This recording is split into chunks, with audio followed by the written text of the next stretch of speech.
Hello வணக்கம் திரைக்குறள் நேயர்களே, நான் உங்க விஜய் தயா. நான் உங்க ஸ்வேதா. ஸோ இன்னைக்கு நம்ம எதை பத்தி பார்க்க போறோம் அப்படின்னா, அதாவது ஜனநாயகன் திரைப்பட ப்ரொடியூசர் இருக்காருல்ல, வெங்கட் கே நாராயணா, அவர் வந்து ஒரு தனியார் தொலைக்காட்சிக்கு பேட்டி கொடுத்திருக்காரு. ஸோ அதுதான் இப்போ வைரல்ல போயிட்டு இருக்கு. ஸோ அதுல அவர் என்னெல்லாம் சொல்லியிருக்காரு அப்படின்றது தான் பார்க்க போறோம். Okay fine. ஸோ நீ அந்த பேட்டியை பாத்தியா? இந்த பேட்டி வந்து பாத்தீங்க அப்படின்னா இந்த ஜனநாயகன் படத்தை குறித்து அப்படின்றது மட்டும் கிளியரா தெரியுதுன்றதுக்கு. ஆமா.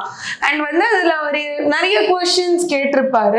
சோ இவர் வந்து ஃபர்ஸ்ட் என்ன சொல்லியிருக்காரு அப்படின்னா, நான் டெஸ்டினில நம்புவேன், ஏன்னா இவர் சிஎம் ஆனதுக்கு அப்புறம் தான் வந்து இந்த படம் ரிலீஸ் ஆகணும்னு இருக்கு அப்படின்ற மாதிரி சொல்லியிருப்பாரு. ஓகே, இது வந்து எப்படின்னா டெஸ்டினி நம்புறோம் அப்படின்னும் போது எனக்கு கொஞ்சம் லைட்டா சிரிப்பா இருந்துச்சு. ஏன்னா உள்ள வந்து அவ்வளவு குளறுபடி நடந்துச்சு. அது நம்ம எல்லாருக்குமே தெரியும். பொங்கலுக்கு முன்னாடி ரிலீஸ் ஆக வேண்டிய படம் அது தள்ளி போய் அவங்களாம் வந்து மனவரி போட்டுக்கிட்டாங்க படம் ரிலீஸ் ஆகிறதுக்கு. நிறைய கான்ட்ரவர்சிஸ் போயிட்டு இருந்துச்சு. நிறைய இந்த மாதிரி வந்து அவங்க ஃபர்ஸ்ட் ஆஃப் ஆல் கோர்ட்ல இந்த மாதிரி கம்ப்ளைண்டே ஃபைல் பண்ணாம இருந்திருக்கலாம். ஃபைல் பண்ணாம இருந்தா மேபி அந்த ரெகுலர் ப்ராசஸோட கரெக்டா ரிலீஸ் ஆயிருக்கலாம். ஆக்சுவலா இதுக்கு அவர் அந்த இன்டர்வியூல வந்து கிளாரிஃபிகேஷன் கொடுத்திருக்காரு. என்ன கொடுத்திருக்காருன்னா, ஃபர்ஸ்ட் என்ன ஆச்சுன்னா, இவங்க டிசம்பர்லயே அப்ளை பண்ணாங்க சென்சார் சர்டிபிகேட்க்கு. அதுக்கப்புறம் பார்த்தா அந்த எக்ஸாமினர்ஸ் எல்லாம் பார்த்துட்டு உங்களுக்கு யூஏ தரோம் 16+ சொல்லிட்டாங்களாம். அதுக்கப்புறம் சர்டிபிகேட் ஏன் வரல அப்படின்றப்போ, இல்ல எங்களுக்கு வந்து ஒரு கம்ப்ளைண்ட் வந்திருக்கு, சோ அதனால வந்து எங்களால சர்டிபிகேட் தர முடியாதுன்னு மட்டும் எக்ஸ்பிளனேஷன் கொடுத்திருக்காங்க.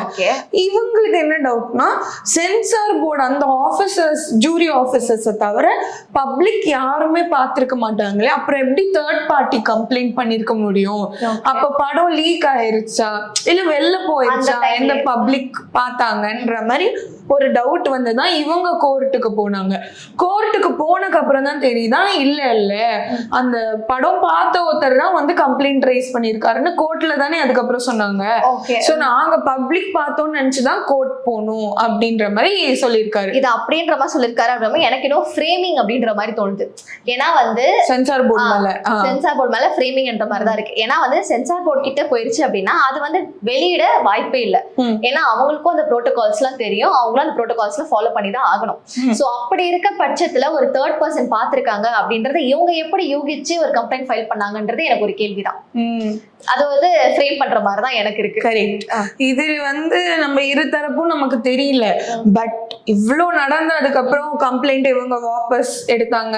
அதுக்கப்புறம் சென்சார் போர்டு உங்களுக்கு காம்ப்ரமைஸ் வந்தாங்கல்ல, இன்னும் உங்களுக்கு சர்டிபிகேட் கிடைக்கலையா, அதனாலதான் படம் ரிலீஸ்க்கு வெயிட் பண்ணுது. சோ சென்சார் போர்டு என்னமோ வச்சு செய்யற மாதிரி எனக்கு தோணுது. ஆமா, இது ஆக்சுவலி வந்து சென்சார் போர்டுக்குள்ள வந்து ஹெட்டுக்கும் இவங்களுக்கும் ஏதாவது ஒரு பல வருஷ பகை ஏதாவது இருக்கிறதா அந்த மாதிரி எதுவும் தெரியல. ஏன்னா May 8 அது ரூமர் கிளம்பிட்டு இருந்தது. May 8 வந்து படம் ரிலீஸ் ஆக போகுது அப்படின்ற மாதிரி ரூமர் கிளம்பிட்டு இருந்தது. அதுக்கப்புறம் வந்து அது வந்து இல்ல ஜஸ்ட் ஒரு ஃப்ரேம் தான், மேபி May 15 or 16 ரிலீஸ் ஆக வாய்ப்பு இருக்கு அப்படின்னா நம்ம தான் அதை பேச ஆரம்பிச்சோம். மேபி கருப்பு படமோ ஜனநாயகன் படம் வந்து அந்த ஒரு கிளாஷ் வந்துருமோ அப்படின்னு சொல்லிட்டு. ஸோ அதுக்கும் ஸ்வாஹா போட்டாங்க. அதுக்கப்புறம் வந்து பாத்தீங்க அப்படின்னா ஜனநாயகன் படம் வந்து விஜயோட பர்த்டே அப்போ ரிலீஸ் ஆக வாய்ப்பு இருக்கு. June 22 ரிலீஸ் ஆகும். ஸோ அந்த டைம்ல வந்து சீஃப் மினிஸ்டர்னு போடணும் அப்படின்ற மாதிரி ஒரு சில டாக் எல்லாம் போயிட்டு இருந்தது. ஆக்சுவலா வந்து சீஃப் மினிஸ்டர்னு எடுத்தோம் கவுத்தோம்லாம் போட முடியாது. அந்த இன்டர்வியூலயே அவர் என்ன கிளாரிஃபை பண்ணியிருக்காருன்னா, ஃபேன்ஸ் தான் வந்து ப்ரெஷர் பண்றாங்களாம் டைட்டில் கார்டை வந்து மாத்துங்கன்னு. பட் இது லா படி நாங்க எடுத்துட்டு இருக்கோம். சோ லா பெர்மிட் பண்ணுச்சுன்னா கண்டிப்பா நாங்க chief minister C Joseph Vijay அந்த மாதிரி வரும்னு சொல்லியிருக்காரு. அவங்க வந்து ப்ரொசீஜரா பண்றாங்களோ இல்லையோ, ஆனா நம்ம பசங்க வந்து ஏஐ வேலையை காமிச்சிடுறாங்க. அதனோட படம் ரிலீஸ் ஆகுது அப்படின்ற மாதிரி அவரோட ப்ரோமோஸ்ல வந்து இந்த மாதிரி போட்டு வச்சிருக்காங்க. சீஃப் மினிஸ்டர் தளபதி விஜய் அப்படின்ற மாதிரி எல்லாம் போட்டிருக்காங்க. எனக்கு ஒரு டவுட், இப்போ ஸ்டாலினும் தளபதி, இவரும் தளபதி. ஸ்டாலின் எப்பயா தளபதி ஆனாரு? ஸ்டாலின் வந்து அரசியல் தளபதி. ஓகே. இவரு நடிகர் தளபதி, இளைய தளபதி. இளைய தளபதியில இருந்து மாறிட்டாரு தளபதி. அப்படி ப்ரமோஷன் வந்துருச்சா? சோ இது கொஞ்சம் கிளாஷ் ஆகுது. இப்போ அவர் சிஎம்னால மேபி அவருக்கு வேற பேர் வைக்கணும்னு நான் நினைக்கிறேன். மேபி வந்து ஆல்ரெடி வந்து இவங்களுக்குள்ளேயே ஒரு கிளாஷ் போயிட்டு இருக்கு. எதிர்கட்சியா வேற உட்காந்துட்டாங்க அப்படின்றதுனால இவங்களுக்குள்ளேயே ஒரு கிளாஷ் போயிட்டு இருக்கு. மேபி நம்ம அதுக்குள்ள ரொம்ப போவேனா, ஏன்னா இது அப்படியே பாலிடிக்ஸா மாறிடும். நம்ம அப்படியே சினிமா கண்டென்ட்லயே வந்து அண்ட் கேவிஎன் ப்ரொடக்ஷன்ஸ்க்கு என்னதான் பிரச்சனைன்னு தெரியல. அவங்க எடுத்த இன்னொரு படம் டாக்ஸிக்கும் வந்து தொங்கிட்டு இருக்குன்னு தான் சொல்லணும். நயன்தாரா. சோ ரொம்ப எதிர்பார்ப்பு இருக்கு அந்த படத்துக்கு. பட் ஸ்டில் அவங்கதான் வந்து டெஸ்டினியை நம்புறாங்கல்ல. ஸோ டெஸ்டினியை நம்பும் போது இந்த படமும் வந்து எப்போ ரிலீஸ் ஆகும் அப்படின்ற மாதிரி அந்த டெஸ்டினி வரும்போது தெரியும் அப்படின்ற மாதிரி அப்பெல்லாம் வருத்தப்பட்டிருப்பாங்க. இப்போ சிஎம் ஆனோடனே இன்னொரு இது என்ன தெரியுமா, படம் வந்து லீக் ஆனப்போ ஓடிடி பிளாட்ஃபார்ம் அமேசான் பிரைம்க்கு தான் ஜனநாயகன் வாங்கப்பட்டது. லீக் ஆனதுக்கு அப்புறம் அதோட பட்ஜெட் கம்மியா இதுவாயி அப்படிலாம் வந்து நம்ம நியூஸ் பார்த்தோம்ல. இப்போ விஜய் சிஎம் ஆனதுனால மறுபடியும் ஜனநாயகனுக்கு மவுஸ் ஏறி இருக்கு. ஸோ போட்டி போட்டு நான் வாங்குறேன்னு நிறைய ஓடிடி தளங்கள் வந்துட்டு இருக்கு.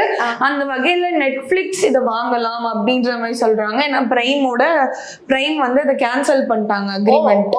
ஸோ அதனால பிரைம் கிட்ட இனிமே போக மாட்டேன்ற மாதிரி சொல்லியிருக்காரு. ஓகே, அதாவது இப்போ ஓடிடில வந்து பயங்கரமான ஒரு வாரே போயிட்டு இருக்கு அப்படின்ற மாதிரி சொல்லலாம். நெட்ஃபிளிக்ஸ், ஜீ தமிழ் அந்த மாதிரிலாம் போயிட்டு இருக்கு அப்படின்னு சொல்லலாம். பட் எனக்கு தெரிஞ்ச ஜீ தமிழ் சேனல் ரைட்ஸ் வாங்கிட்டாங்க ஜனநாயகன்.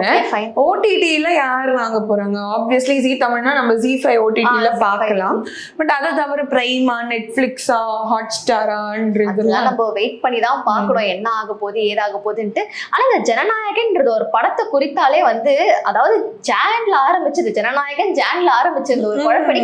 இப்போ வரைக்குமே அது வந்து ஒரு குழப்படியா தான் போயிட்டு இருக்கு. மேபி இந்த கேவியனோட நமக்கே எப்படா ரிலீஸ் பண்ணுவீங்க இந்த படத்தைன்ற மாதிரி ஆயிடுச்சு. விஜய் அவர்கள் சிஎம்மும் வந்து ஆயிட்டாரு, மாண்புமிகு முதலமைச்சர். இப்போ அவரு சரி படம் எப்போ வரும்னு பார்த்தா ஒரு குண்டை தூக்கி போட்டிருக்காங்க. இன்னும் வந்து சர்டிபிகேட்டே வரல. அது வந்து ரிலீஸ் ஆகி என்ன சொல்லியிருக்காருன்னா, சர்டிபிகேட் வந்தா உடனடியா நாங்க தியேட்டர்ல வெளியிட்டுருவோம், அது வரதுதான் பாக்கி அப்படின்னு சொல்லிட்டு. ஆக்சுவலி அந்த இடத்துல தான் ஒரு கன்ஃபியூஷனே இருக்கு. என்னன்னா, அதான் நம்ம ஆல்ரெடி சொன்ன மாதிரி சிபிஎஃப்சி இப்போ எலெக்ஷனுக்கு முன்னாடி நடந்த ஒரு விஷயம் தான் இது. சிபிஎஃப்சி வந்து ஆல்ரெடி பார்த்து ஓகேப்பா ஃபைனலா முடிஞ்சிருச்சு, எந்த கரெக்ஷனுமே இல்லை, ஜஸ்ட் பிகாஸ் இது வந்து பாலிடிக்ஸா இருக்குது அப்படின்றதுனால இந்த படத்தை வந்து நம்ம எலெக்ஷன் கமிஷன் தான் முடிவு பண்ணணும் ரிலீஸ் பண்றதுக்கு அப்படின்னு சொல்லிட்டு கொடுத்துட்டாங்க. அந்த இன்ஃபர்மேஷன் பாஸ் பண்ணியாச்சு. ஸோ எலெக்ஷன் கமிஷன் என்ன சொல்லிட்டாங்கன்னா, எலெக்ஷனுக்கு அப்புறம் ரிலீஸ் பண்ணணும் அப்படின்ட்டாங்க. சிம்பிளா முடிஞ்சிருச்சு. இவங்க போனா அவங்க சர்டிபிகேஷன் கொடுக்கணும். ஆனா எதுக்கு இவ்வளோ பெரிய இழப்பாட்டம், எதுக்கு சிபிஎஃப்சி வந்து இந்த மாதிரி ஒரு கன்ஃபியூஷன் ஸ்டேட்லயே வச்சுட்டு இருக்காங்கன்றது எனக்கு புரியல. அதே மாதிரி விஜய் அவர்கள் இதெல்லாம் எப்படி ஹேண்டில் பண்ணாங்கன்ற மாதிரி கேட்டாங்க. ஸோ அவர் சொல்லியிருப்பாரு அந்த ப்ரொடியூசர், இல்ல விஜய் ரொம்ப காமா இருக்காங்க, இந்த பிரச்சனை அப்போ நாங்க வந்து தொடர்ந்து பேசிட்டு தான் இருந்தோம், பேச்சுவார்த்தை எல்லாம் நடந்துட்டு இருந்தது, இப்படி பண்ணுங்க இது பண்ணுங்க இந்த சைட்ல நான் பண்ணுங்கன்ற மாதிரி விஜய் அவர்கள் சொல்லியிருந்தாரு. பட் அவர் ரொம்ப காமா இருக்காரு. ஸோ எல்லாமே அவர் காமா தான் ஹேண்டில் பண்ணுவாரு அப்படின்ற மாதிரி சொல்லியிருக்காரு. ஸோ இன்னும் சர்டிபிகேட் வரலன்றது தான் லேட்டஸ்ட் அப்டேட். காமா இருக்கலாம், அதுக்குன்னு இவ்வளோ காமாவா? அவரோட லாஸ்ட் ஃபிலிம், ஸோ அவரோட ஃபேரல் ஃபிலிம் அப்படின்னு இருக்கும்போது எல்லாருமே அவங்க படத்துக்காக பேசின ஒரு விஷயம். பட் முன்னாடி வரணும்னு ஒரு ப்ரெஷர் எதுக்கு இருந்தது அப்படின்னா, ஜனநாயகன்ல விஜய்க்கு ஏற்ற அரசியல் அண்ட் பொலிட்டிக்கல் அஜெண்டா பேசியிருந்தாங்க. ஸோ ஒருவேளை அந்த படம் வெளி வந்துச்சுன்னா it would be a propaganda for Vijay. ஆனா அவங்க எலெக்ஷன் அப்போ பயந்தாங்க, அந்த மார்ச் எல்லாம் கன்ஃபியூஷன் இருந்தது.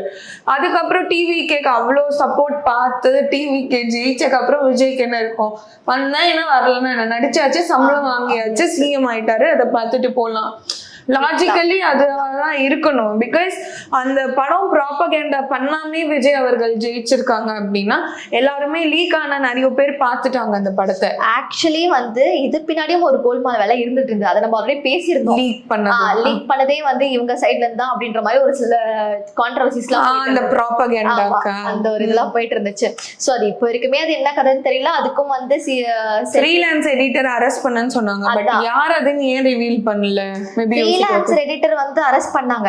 அரெஸ்ட் பண்ண பிறகு அவங்க ஜஸ்ட் அவர் வந்து பெயில் கேட்டிருந்தாரு. பெயில் கேட்டு இதெல்லாம் வந்து ஆக்சுவலி கொஞ்சம் அவுடேட்டட் தான். பட் ஸ்டில் அவங்க வந்து பெயில் கேட்டிருந்தாங்க. இவங்க வந்து தப்பா என்ன அக்யூஸ் பண்றாங்க, நான் வந்து எந்த ஒரு ஃபிலிமோ எந்த ஒரு இதுவுமே வந்து நான் வந்து யார்ட்டையுமே கொடுக்கல, நான் ஆன்லைன்லயுமே வந்து எதுவுமே ஷேர் பண்ணல, அவங்க யாரையும் ஒருத்தவங்களை சேவ் பண்றதுக்காக என் மேல வந்து போர்ட்ரேட் பண்றாங்க அப்படின்ற மாதிரி அவர் பெயில் கேட்டிருந்தாரு. ஓ, சோ மேபி அது விஜய்க்கு இதுவா இருக்கும்ன்ற மாதிரி. பட் யா, ஆல்மோஸ்ட் பகவந்த் கேசரியோட எக்ஸாக்ட் ரீமேக் தான். பட் நடுவுல தான் விஜயோட அரசியல் வருது, which is not there in the Telugu film. So அது என்ன மாதிரி வந்து பேசியிருக்காங்க என்னன்றத பார்க்க தான் ஆவலா இருந்தது அந்த டைம்ல. மேபி நீங்க சொன்ன ஆங்கிள்லயும் வந்து யோசிக்க தக்கதுதான். ஸோ பாப்போம் ஜனநாயகன் எப்போ வருது, சென்சார் சர்டிபிகேட் வருமானு. ஏன்னா இதுக்கு மேல இன்னொரு கோர்ட்டு பிரச்சனை எல்லாம் போக மாட்டாங்க. எனக்கு தெரிஞ்சு ஹோப்ஃபுல்லி அந்த விஜய் பர்த்டே அப்ப எனக்கு தெரிஞ்சு அந்த படத்தை ரிலீஸ் பண்றதுக்கு வாய்ப்பு இருக்கு. ஏன்னா அந்த மாஸ் அந்த ஒரு இதெல்லாம் காமிக்கிறதுக்காக ஹோப்ஃபுல்லா அந்த ஜூன் 22 அவரோட பர்த்டே அன்னைக்கு ரிலீஸ் பண்ணுவாங்கன்னு நினைக்கிறேன். எழுத்தா அப்படின்ற மாதிரி இருக்கு. இதுக்கு துருவ நட்சத்திரம் விட ஜனநாயகன் அப்போ பரவாயில்லன்னு தான் சொல்றோம். அந்த இதுக்கு நம்ம போக வேண்டாம். அது வந்து 10 வருஷம், 6 மாசத்துக்கு என்னடா இழுக்கிறீங்கன்ற மாதிரி இருக்கு. சரி, ஜனநாயகன் எப்போ வரும்? ஃபேன்ஸ் ஆகி நீங்க இந்த வீடியோ பார்த்துட்டு இருந்தீங்கன்னா ஆவலா இருக்கீங்களா இல்லையான்றத காமெண்ட் செக்ஷன்ல போஸ்ட் பண்ணுங்க. இதே மாதிரி வீடியோஸ்லாம் நீங்க அப்டேட்டடா பாத்துக்கணும் அப்படின்னா திரைக்குறள் சேனலை சப்ஸ்கிரைப் பண்ணுங்க. பாய்.